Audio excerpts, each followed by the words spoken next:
Good morning. Welcome. Welcome to StudyIQ English IS. My name is Bhuvan Apurvajha and you are going to be now attending the editorial edge.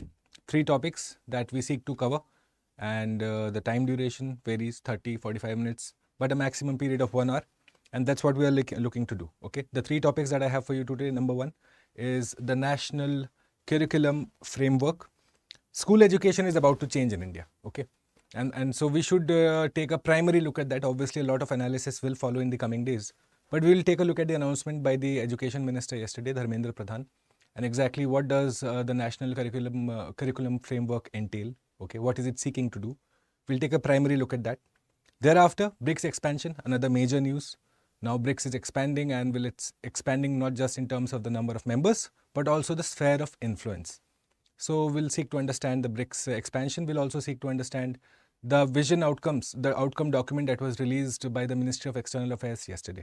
Okay. And number 3, we'll take a look at Hurricane Hillary that is taking place in the Pacific, specifically the Eastern Pacific along the coast of United States. And there a particular phenomenon has been observed, the Fujiwara effect. Okay. So in terms of Fujiwara effect and Brown effect, the 2 effects that we should know when it comes to, say, cyclones, tropical cyclones. So we'll seek to understand them. Okay. 3 topics.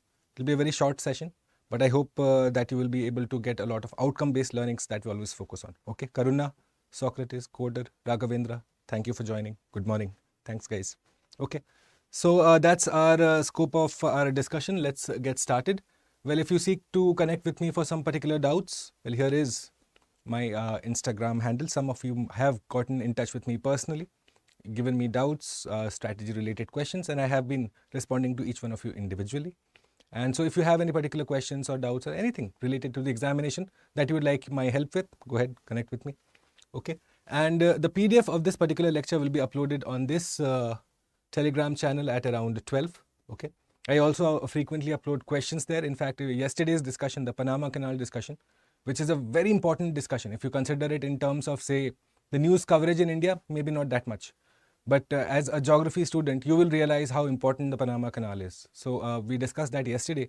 And then I had put out a series of questions related to oceans and Panama Canal. And I was happy to see the response of my students. Most of you got it correct. So again, if that's something that you like to engage in, go ahead, become a part of the Telegram channel.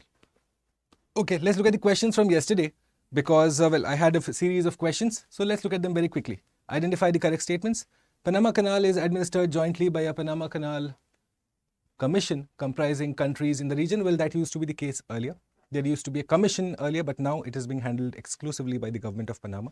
Okay, so this would be incorrect. Usage of Panama Canal helps cargo ships avoid passing through the Cape of Good Hope. Well, the only point here is that it is not Cape of Good Hope, because this lies at the African headland, in fact. Okay, what you find is that you find it at the African headland along, say, the Cape Agulhas. If these are completely new terms for you, well, you should go back to your NCRTs. Okay, so this is found at the base of the African continent. In the base of the headland of the South American continent, you find Cape Horn. Okay, so this would be incorrect again. You find the correct answer here would be it passes through Cape of Horn. So the correct statements here being none. Okay. Let's go forward. Identify the correctly matched. Now this is to do again with the Panama Canal and the alternatives now that are being proposed regarding Panama Canal. Okay. Why is Panama Canal under a threat again? Well, because of El Nino specifically, and because again the whole process of raising ships through compartments and then, say, getting them across from, say, Atlantic to the Pacific, well, it's water intensive. So in the face of climate change, well, that's one concern that is being raised, which is why countries are now going ahead and developing alternatives. Okay. So number 1, the Tehuantepec project at the isthmus. The whole project, the name of the project is the Interoceanic Corridor of the Isthmus of Tehuantepec. Okay. So go ahead, make sure that you are absolutely aware of where it is. Obviously, it is being done by the government of Mexico, right? Know the difference between an isthmus, a strait. Again, these are completely new terms, and if you do not straight away recall the difference between an isthmus and strait, NCRT, okay? Isthmus is essentially what? A narrow piece of land that separates two larger piece of land, and again that separates two water bodies. Strait, well, a narrow channel of water that separates two larger pieces of land and connects two larger pieces of water bodies, oceans. Okay, that's in the theory of it. But again, you need to know the projects that are underway. So Tehuantepec project is Mexico. Northwestern Passage, again, an alternative that is being considered to the Panama Canal. And this has opened up because of climate change, that you find that, well, the area north of United States, along the Canadian border, okay, the ice there has thinned. So which means now that area is open for, say, navigation, which means ships can take that way. However, what you still find is that they still require, say, satellite communication and guidance to traverse that area. Okay, but that is opening up. But unfortunately, that does not pass through the Southern Ocean. Okay, that's a geography question embedded right there. So that's not correct again. Southern Ocean is towards the Antarctic, whereas this area, you're looking towards the Arctic. Okay, Panama Canal, now it's made up of three particular lakes. You're looking at three lakes that form a part of the Panama Canal whole system. Two of them are written here. The third one is obviously the primary lake, the Gatun Lake. Okay, make sure that you're aware of this, that Panama Canal involves three particular lakes: the Gatun Lake, the Miraflores Lake, and the Alhuana Lake. Okay, so the correctly matched here being A, C, and D. Let's go forward. Again, NCERT straight away. Bering Strait separates Pacific and Arctic. You will let me know in the chat. Okay, Malacca Strait separates Pacific and Indian, obviously. And Cape Agulhas is considered as the dividing zone between Atlantic and Indian Ocean. Again, correct. In this case, all are correct. Okay, let's move forward. Now, which of the countries may not be considered to be a part of the Global South? A term that is frequently used in newspapers, a term that is frequently used by us educators, and again frequently understood by you students. However, you need to understand that one common factor, okay, that all countries that are considered to be a part of the Global South are not necessarily in the Southern Hemisphere, firstly. Okay, so which means you can leave out countries like, say, Australia, New Zealand. Why? Because again, Global South is a categorization based on the level of development, based on the level of exploitation that has happened over the ages. Okay, that is the whole root of the concept around Global South. Okay, you're not looking at the developed countries. Say South Korea again would not be considered a part of the Global South. Okay, so India, obviously, yes, it's the leader of the Global South. The G20 presidency is being used by India to collectively aim the ambitions of the Global South. Okay, South Africa is a part of this. Brazil is considered to be a part of this. Australia, South Korea are not a part of the Global South. Okay, finally, the last question that I had for you, the Exim Bank of India. Now, I had many varying answers for this one. I was surprised why. Okay, it's a wholly owned entity under the government of India. Obviously, as it is a bank, it has to report to the RBI. It can't be left free for itself. Okay, so it is an autonomous independent body. It has a board of directors, which is in fact nominated by the government of India, but it has independent decision-making capability. However, it does seek the guidance and the direction of the government of India, because again, the whole point of the bank is to further the geopolitical ambitions and aim of India. Okay, so yes, it does. It is a wholly independent body, but again, you find that the board of directors are nominated by the central government. Okay, the Exim Bank is outside the purview of RBI. Well, it can't be, obviously. And it operates under the control of Ministry of Finance. Well, there is no control there. It is an independent autonomous body. Okay, so the incorrect statements here being B and C. All right.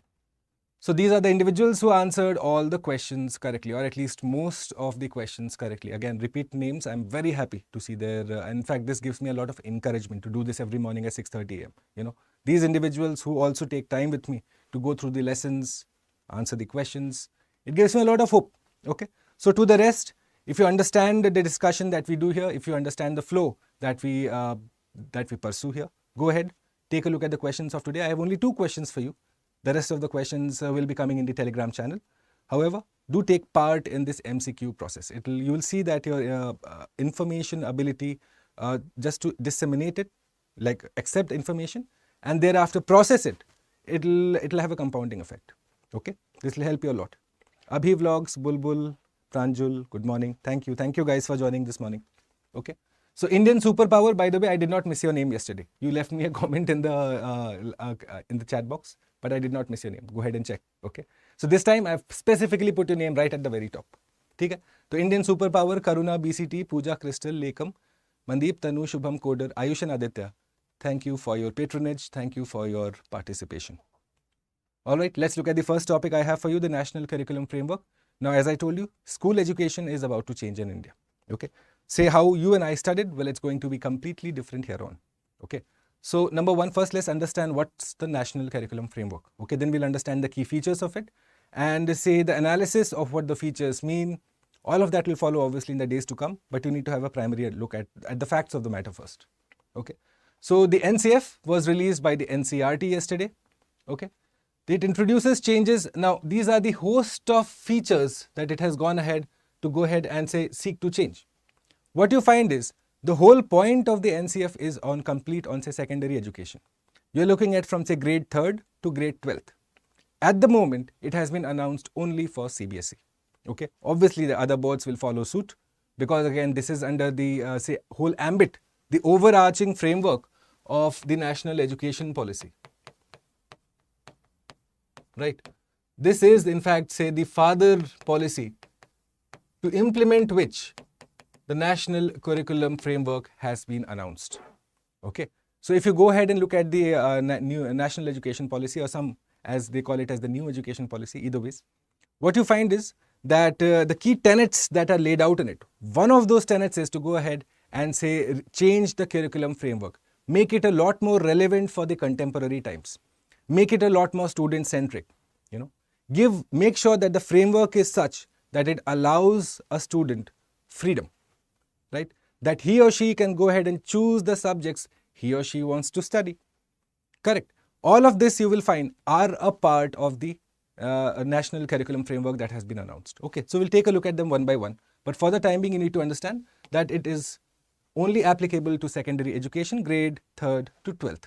Okay, so as I told you, the father policy for this, which is seeking to address, is the National Education Policy 2020. Now let's look at the key features of this policy. Right, first one, language learning. Now what has been announced? That students in class 9th and 10th, they will have to study 3 languages. Okay, 3 languages ought to be studied by a student in class 9th and 10th. Okay, more work for these students. But what is the point of this?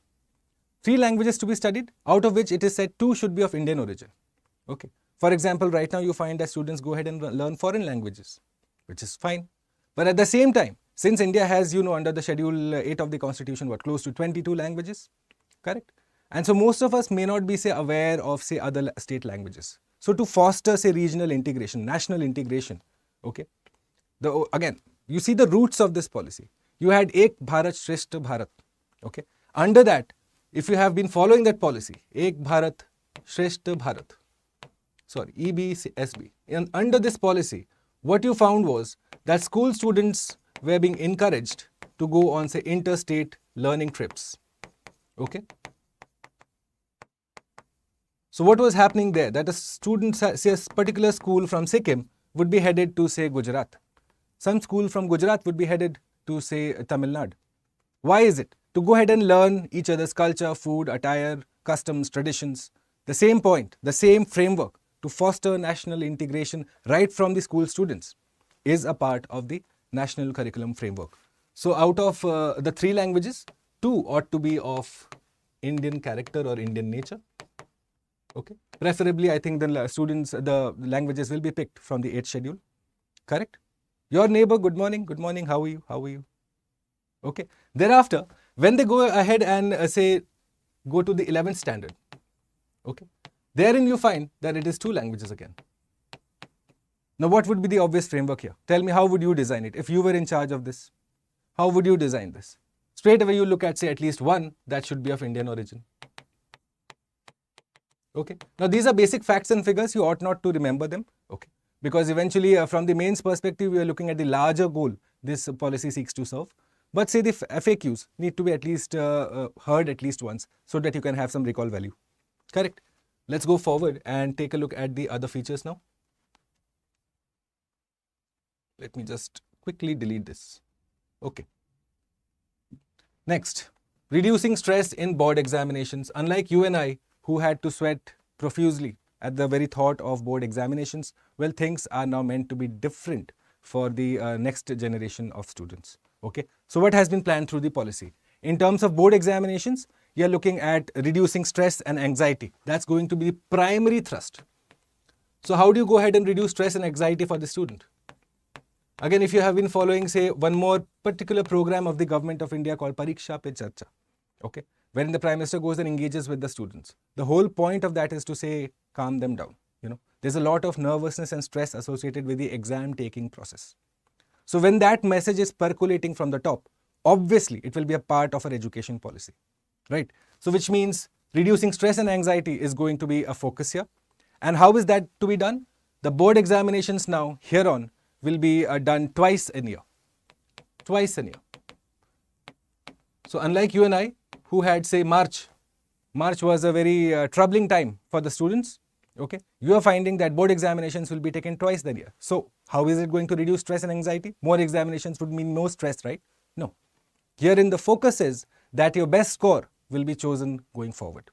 Since you have 2 attempts, 2 shots at the examination, if you mess up one time, no problems. You still have got one more shot. Do you realize how it eases the tension of the student who may not be the best prepared for the first time round? Do you understand the logic of the policy that is being done here? Okay, so you have your best score here. You can go ahead, choose your best score, use it going forward.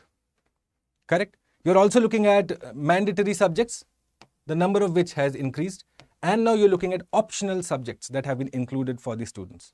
What does the optional subjects mean? Correct? So in terms of compulsory subjects, you are finding that for students up to class 10th, the number has increased to 9, whereas for students 11 to 7, the number of 11 and 12, the number of compulsory subjects has increased to 7. Now that is obviously the point of the policy is that by the time you come to say 11th and 12th, you should begin your specialization, okay? And that you should be able to choose your specialization, and the freedom for that should be given to a student, say from standard 9, 10th. That's where you go ahead and explore, okay? And finally, figure out your, say, point of interest, and then go ahead and start your first steps towards specialization from 11th and 12th, okay? Which is why more number of subjects for the topics that you have gone ahead and chosen, okay? Now, next you are looking at flexible curriculum also, okay? Flexible curriculum will be a part. Now, why does flexible curriculum matter? Tell me, why is that? What could be your understanding? How would that benefit? Let me know in the chat, those of you who are watching me right now. How would flexible curriculum help a student? Let me know. I'm going to look at your chat very quickly. Jaldi bataiye. How would it help them? Think it over for 5 minutes. You'll quickly come to the answer yourself. Right now, you have, say, only mandatory subjects. Electives may be chosen in 11th and 12th. What happens? After you have, say, mandatory plus optional going on, you are going to look at, say, much more interdisciplinary subject taking. For example, a science student may be interested in an art subject, is allowed to take it. An art student might want to study some particular subject from science or commerce, will be allowed to take it. Do you understand that? Is that flexible curriculum that you're looking at? That you will have a holistic understanding of, say, the entire spectrum of knowledge that is there. Right? So, the old boundaries between, say, vocational and, say, and academic subjects, that has been done away with. Okay? So, boundaries between vocational and academic subjects are a thing of the past. No more. Okay? Increased focus. Now, this is going to be important. Do you realize this? If we are going to teach and prepare the next generation for, say, the negative effects of climate change, you have to first teach them. The mere, say, introduction of climate change in standard 8, 9, 10th is too late. You need to start telling them about the realities right from the very beginning. Educating them, awareness, which is why increased focus on environmental education will be there. Correct? Absolutely, Coder. I absolutely agree with you. It will allow students to explore classes more freely. One that is in fact often considered whenever students discuss or we discuss the education model of the West. That it's a lot more flexible system. You can go ahead and say, for example, a very brief example of how that helps. Okay. I guess it was either Steve Jobs or someone. I think it was Steve Jobs or probably Mark Zuckerberg. I'm not sure. Okay. But one of these individuals, again, a tech person, but was interested in calligraphy, the art of the whole design of writing. Okay. Now, he took a class in calligraphy because the education structure of the institution that he was attending allowed him to do so. Guess where he used that calligraphy knowledge? When he was designing fonts for his particular app for his website. Do you understand that? How this flexibility helps you gain a holistic perspective. No knowledge is ever going to waste. So, if a very brief example of how a tech person, someone who engages in, say, large amounts of coding and has a lot of information in, say, the science and tech sphere, interested in calligraphy, uses that calligraphy knowledge further down the line. Okay. So, a brief example, but how this policy will now probably go ahead and lead to the next generation of, say, innovators, because you're allowed straight away the freedom, the flexibility to pursue your area of interest. Are you able to understand and correlate here, guys? Okay. You're also looking at this now. Okay. No more are you just going to study about, say, the national. One of the primary criticisms of the old framework used to be that, well, not a lot of focus is given on the regional aspects, say regional history, regional geography. Okay. That we might know, say, the overall Indian geography, but state-wise geography, if one were to go ahead and sit down and analyze, well, not many would be able to answer. State-wise, say, history, your freedom leaders. Again, go back to Azadi Ka Amrit Mahotsav. It had a particular program, 75 unknown freedom leaders in the 75th year of independence. Why was that happening? Why was that happening? The whole point was that now the focus should be on making sure that our past is remembered, the local past. At the same time, you have information not just about the local, your district, your state, but also the national, and then carry forward and bring it to the international. You see the holistic understanding that we talk about. It entails that you talk right from the grassroots up until the highest level. This is again the point of the policy. Correct? Okay. And finally, alignment with the contemporary issues. So, say gender, environment, social justice. Okay. All of these are again, say something that was, say, outlawed in the 19th century. Okay. Or say was acceptable in the 19th century is outlawed now. Which means education needs to be completely gripped of the realities of the time. Once again, a part of this policy. Okay. Are you able to correlate the individual parts and as to why they have been thought out? The point of the policy perspective that we often talk about has to be understood. Okay. What was going through the mind of the person who was coming and drafting the policy? It was obviously a civil servant. What was going through his or her mind? You need to capture the essence of it, and when it comes to the main answers, reflect that essence there. Okay. All right. So some FAQs that we'll take a look at about the National Curriculum Framework. Number one, it has been done 4 times in the past. This, if it is finally approved and accepted, will be the 5th time that it will happen. It realizes the visions set forth in NEP 2020. And look at this. In the NEP, here is the particular goal that I had mentioned. Introduction of a new pedagogical and curricular structure based on the cognitive and socio-emotional development. Can you understand and go back and take a look at the emotional bit here? The socio-emotional development. Here is the socio. Here is the socio. Here is the socio. The emotional development. That you go ahead, look at it from 2 factors. Reduce stress for the student, make life easy for him or her. At the same time, give them the education that is necessary for them, important for them. Okay. Are you able to understand concept of grip the point of the policy? If you understand it, your MCQ solving will be much more easier. Okay. Now let's look at the question that I have for you. This is from the UPSC PYQ, by the way. I think this is the PYQ from 2018, if I'm not wrong. All right. What you're going to do is leave the answer for me for this question number A in the comment box. Okay, I really appreciate it. Just a couple of questions, but go ahead, take a look at this particular question and let me know. Okay, I'll read out the question, by the way. First statement, as per the Right to Education Act, to be eligible for appointment as a teacher in a state, a person would be required to possess the minimum qualification laid down by the concerned State Council of Teachers, Teacher Education. Second statement, as per the RTE Act for teaching primary classes, what is a candidate required to pass? Okay. And in India, third statement, more than 90% of the teacher education institutions are directly under the ambit, the responsibility of the state government. Which of them are correct?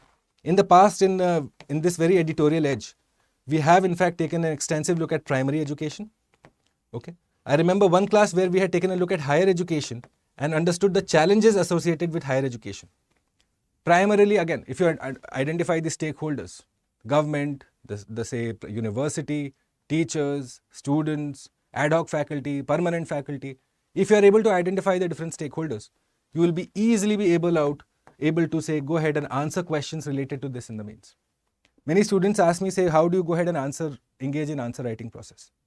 One of the first steps that say it is not told to many students, okay, I don't find the students being seized of this or being told about this, is that first step is to go ahead and identify the stakeholders of the problem statement that you are given. Unless that identification is done, your answer will be half cooked and half baked. Okay. So I will do another session on say how to go ahead and approach answer writing. Okay. But again, those who are watching me live and those who will watch me later, this is the first primer I could have offered to you right now. Okay. Right. We'll go forward. This is starting from the 31st of August, by the way. I am associated currently with another batch that has just recently started. We have made incredible progress insofar as geography for prelims and mains is concerned. Okay. And if this is something that you seek to do, engage in a scientific manner of learning rather than just say going ahead and listening to a lecture, go ahead and sign up for this. I can assure you it will be of a lot of benefit to you. Okay. Choose the language of your delivery, Hindi, English or bilingual. I am associated with the English team. And you will find that you will be incredibly benefited, not just from the prelims perspective, also in the mains. And God willing, when you reach the interviews, we'll be there by your side to make sure that you are well prepped for it. Okay. So head over to the StudyIQ website, or you'll find the sign up link in the description box. Okay. When you go ahead and decide to sign up, use this code BALIVE because, well, that assures me that I become a part of your preparation. Yes, you get allotted to my batch as well as you get a very good discount. Okay. And if you go ahead and do a comparative analysis of say the price point of StudyIQ's Prelims to Interview initiative and the others that are available, you will find that this is in fact one of the best when it comes to the return of investment that you're looking at. So everything has to be looked at from the ROI perspective. You go ahead and analyze this, you'll find it is right there at the very top. Okay. So make haste, 31st we begin at 6 p.m. Right. Second topic for today, the BRICS expansion. BRICS is now expanding. Yes. Okay, I have some questions. School already has it. Good, Bulbul. What does it have? Karuna. RNA series will do, Karuna. Allow me a couple of days. I can assure you, I'm absolutely seized of the students' requirements for RNA series, the environment and ecology series, and we shall absolutely do that. You can have my word on it. Okay. Just give me a couple of days. I'm sorting it out. And we'll do it continuously after that, for sure.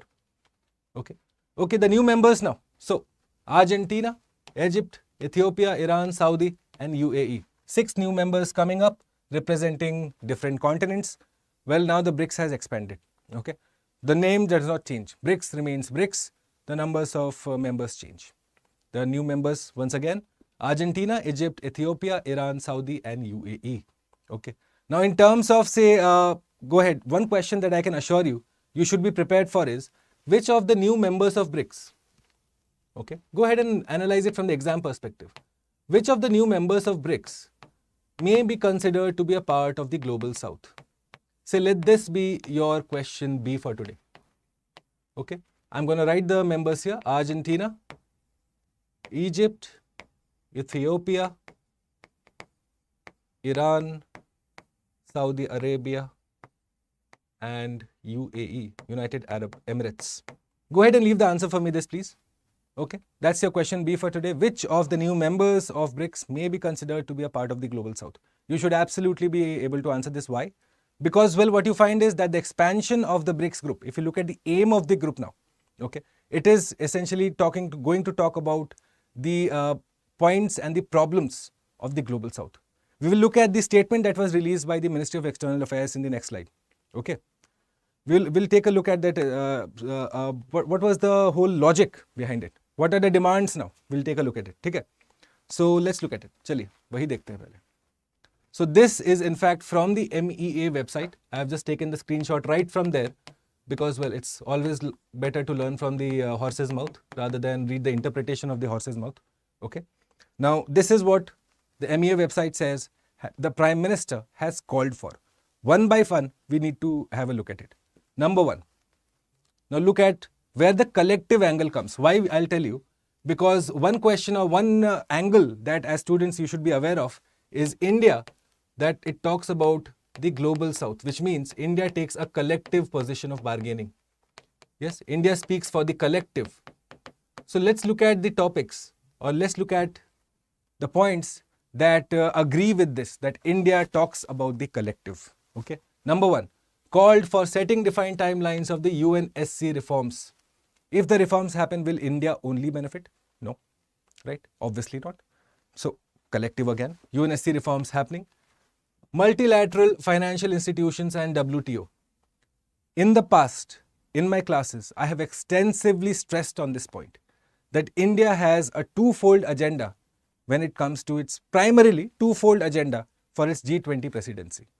And it has used the platform. India has used the G20 presidency platform to always talk about the collective. Go back to the Hiroshima summit, the G7 summit. You will find again there itself, the same lines were used. India talked about the UNSC reforms. I specifically remember that the Prime Minister's statement had mentioned that if the UNSC reforms, if the United Nations reforms are not carried forward in the days to come, then the United Nations will be reduced to a talk shop. This was a part of the official communication of the government of India. You realize how seriously it is being taken by the government of India. Okay. Once again, collective. Let's look at the next one. Multilateral financial institutions, the role of IMF, the role of World Bank. It has been criticized extensively. We have analyzed why, right? That say they use the loan giving process to go ahead and coerce countries. That there is no climate justice when it comes to distribution of resources, right? We have looked at the Mozambique example where they were hit by a massive hurricane, a massive cyclone in fact, okay? Mozambique was left with like completely devastated. They did not have money. IMF offered money to Mozambique at a higher interest rate. Then everyone came into action and said, what is IMF doing? Yes, the climate change is not a problem made by Mozambique. Today it has hit Mozambique, tomorrow it will hit someplace else. Can countries afford to rebuild every time they're hit by a cyclone or some sort of disaster? Finally, IMF agreed to go ahead and give 0% loan to Mozambique for the rebuild, right? So again, because of climate change, the role of these institutions will be under scrutiny in the days to come. So as civil service aspirants, you need to be aware of why the criticism and what the criticism. Okay, let's look at it. Exhorted BRICS to build consensus on its expansion. Again, collective. Urged BRICS to send a global message over unity and not polarization in terms of the Russia-Ukraine crisis also.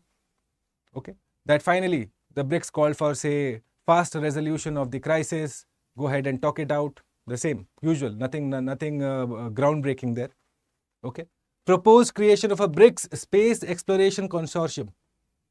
Eventually, you're going to find that eventually in the near future, say India plus the other members may be collaborating in the space sector. You will also realize that now India is also a part of the Artemis Accords by the United States. So which means again, in the days to come, now what I'm going to tell you, you will find that space will become the next frontier of, say, law. Right now, we do not have a law, for example, that goes ahead and addresses the problem of space debris. Once again, a concept we have talked exclusively and extensively about. We know that, say, the low Earth orbit is full of space debris, right? You must be reading these news, no? Say, some ABC college sent a satellite. Some educational institution sent another something of their own. Where is it all going? Eventually, it is getting crowded up there, guys. Okay. China in the middle then decided to go ahead and launch an ASAT, an anti-satellite missile at its own satellite, making it burst in like 100 billion pieces. All of that is floating around our low Earth orbit. So if it is getting crowded up there, which means you are losing space to send more satellites in the near future, which means there needs to be some sort of regulation. You will find that BRICS and the Artemis Accord, all the countries are part of it. They will come together in the near future to go ahead and draft a law regarding this. Okay. Next, Indian Digital Public Infrastructure, India Stack.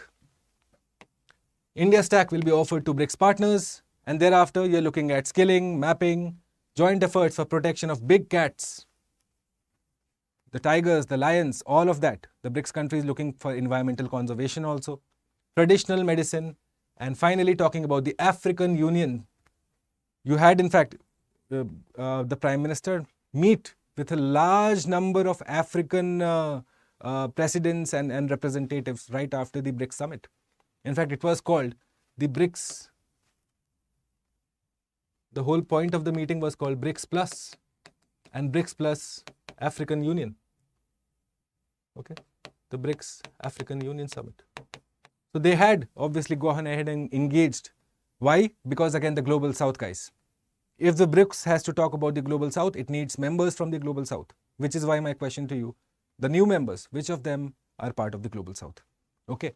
Now the rest of the slides, what I have done is essentially gone ahead and given you the whole analysis of what BRICS is. We have discussed this in the past. Okay. I'm just going to give you a brief overview. I wouldn't want to extend it too much. Now initially what you found was that the first meeting of BRICS took place in Yekaterinburg, okay, in Russia, right? And now the next meeting that is going to take place in Kazan in Russia. Make a note of this. Why? I'll tell you. You know that the Russia-Ukraine crisis has led to the, say, supposed isolation of Russia. Okay. Now with the next BRICS meeting in Russia, what is going to be the outcome? Will there be a BRICS meeting? Will it be, say, attended by the new members plus the old members? What will be the, say, reception of the BRICS? That is important to remember. How do you go ahead and remember it? Remember it is in Russia. The first meeting ever done at Russia. Why? Because again, you had these host of nations that came together. The BRIC. S came much later in 2010, I believe. Okay. Know the chronology of the point. You also have to understand why was the BRICS created in the first place? To forge economic partnership. That time there was no emerging, say, India. Okay, India was still on the way up. It was inherently different from what the India of today is. Okay, South Africa was not the South Africa of today. So obviously all of these countries now are talking about, say, multipolar world. That time it was pretty much a unipolar world, which means at that time they were looking for economic solidarity amongst themselves, creating global supply chains within themselves. Okay. So they were, obviously, look at it. This is the whole point of it. Originally for the purpose of highlighting investment opportunities. Okay, it was not a formal intergovernmental organization. In fact, you find that Goldman Sachs, right, this investment behemoth, in fact, it's part of the big three, big four it is called as. Okay, Goldman Sachs was the glue that brought all of these countries together so as to they could go ahead and form an economic partnership. Look how much distance they have traveled from the days of economic partnership. Now they're talking about expansion of new members, new currency, talking about United Nations reforms, WTO and IMF and World Bank reforms. Do you understand? The distance that BRICS has traveled right from its childhood. Okay. So it is considered again a geopolitical rival to G7 bloc. Interestingly, India also attended the G7 summit, not as a member of the G7 obviously, but as an invited guest at Hiroshima. So from the exam perspective, again, how is India doing it? How is India managing this multilateral, multi-stakeholder engagement approach? How is it on the same dinner table with, say, China and at another dinner table with United States, right? That as students, you need to be very quickly agreeing and identifying to it. Now, please, this is the PYQ. Many questions over many years in many examinations have come from this very point. What are the initiatives of BRICS? What is the New Development Bank? Where is it located? What is the contingency reserve arrangement? Okay, all of these are exceptional FAQs and MCQ factors that you need to be aware of. Make a note of this, please. The New Development Bank is obviously the investment arm, the economic projection of the BRICS. Okay, the contingent reserve arrangement, as the name suggests, contingent. When there is a crisis, you go ahead, pull in your reserve source of money to tide over the crisis. The whole point of the contingent reserve arrangement. The BRICS payment system, the statistical publication, and the basket reserve currency are also part of this. Now, go through the slides. I'm not going to explain too much about it. What we are going to go ahead and take a look is the challenges that India has. Now, one of the primary issues that BRICS talks about is de-dollarization and in fact going ahead and launching its own currency. Okay. You will find many articles in many newspapers which will be taking a position on either side of it. Some articles will say India should go ahead and engage in a BRICS currency. Some will say no, it's not a good idea. Okay, you need to be aware of the facts of the matter first. How do you take a position? First, understand the facts. Okay, you understand that if India goes ahead and engages in a common currency in the BRICS system, for example, what do you find? That even though you are going to go, firstly, you are going to be on the same dinner table as China. Secondly, what you are looking at is, say, the relevance of United States dollar going down. It's going to inherently hurt India at some level. Geopolitically, economically, no. Geopolitically. At the same time, when the bad times roll in, this is the Kingfisher good times that I'm talking about. So the common currency will obviously bring a lot of benefits. The transactional costs that came with dollar conversion will be gone. Fine. Okay. But when the bad times roll in, all of these countries, BRICS plus the new members, all of them together will feel the adverse effects of, say, any issue with, say, the currency appreciation. Anything that happens. So India needs to be very careful there, which is what it has done so far. Okay. So the political intentions behind de-dollarization. Now each of these stakeholders, the B, the R, the I, the C, the S, all of them have their own individual ambitions for engaging in the de-dollarization process. That must be amply clear to you. Okay. That Russia and China want to do this at a primary level. Why? Because, well, they're counter to United States. Okay. India wants to go ahead and do this. Why? Because again, say the conversion cost to dollar is high. South Africa for the same reason. So the geopolitical intentions need to be understood. Okay, never. Right. So the increased dependence on China is what you're looking at. At the same time, common currency, trade deficit with China goes up. Now, if the trade deficit of China goes up, firstly, forget the economic point. We'll all be doomed anyways. Okay. But the problem is that in the past, you have seen that India has pulled out of the regional comprehensive economic partnership, China plus ASEAN. India pulled out at the last moment. Why? Because this is what it wanted to address. This is what it feared, that if we go ahead and engage on a similar economic platform with China, our market will be flooded with Chinese imports, cheap goods, which means the Make in India policy that is central to India's growth in the next, say, decade, 2 decades, 3 decades, okay, that will be hampered. So again, will that be benefited if India goes ahead and gets a common currency with China? No, right? Which is why, again, India is not very pro this new BRICS currency. India has been pro adding new members, but in terms of currency, India has maintained that, well, we need to have a relook. Okay. So the exchange of volatilities that I told you about, have a look at this slide and let me know if you have any particular problems insofar as the doubts are concerned. Okay, take a look at this question, guys, and you will leave the answer for me in the comment box very quickly. Okay. This is question C, by the way. B मैंने आपको पहले बता दिया था. This will be question C. First BRICS summit, Yekaterinburg, Russia. All new members of BRICS are members of Global South. The next BRICS summit is to be held in Kazan in Russia. Identify the correct statements. Okay, this is my Instagram channel once again. If you like the way I communicate and say explain concepts to you, and if you like a concept explained, okay, go ahead and connect with me. We can try and tide over your doubt. All right, guys. 2 very simple concepts that I want to explain before you, and then we shall wrap it. Now, Hurricane Hillary is being observed in the Pacific. Okay. Now, what has been observed, and you will see this news coming through, okay, that the Fujiwara effect is being seen in the Pacific. So, what is the Fujiwara effect? Very simple geography concept. What happens is you have 2 particular cyclonic vortices that go ahead and marry each other. Okay, that is all that happens. 2 cyclones marry each other, form a bigger cyclone. Okay. So the phenomenon that occurs when 2 nearby cyclonic vortices move around each other and close the distance between the circulations of the corresponding low pressure areas. Look at this. This GIF that I have for you from the NASA website. Here you have A and here you have B. Look at this together. They go ahead finally, around each other, they go ahead and rotate, finally forming a bigger cyclone, a mega cyclone, a super cyclone. Okay.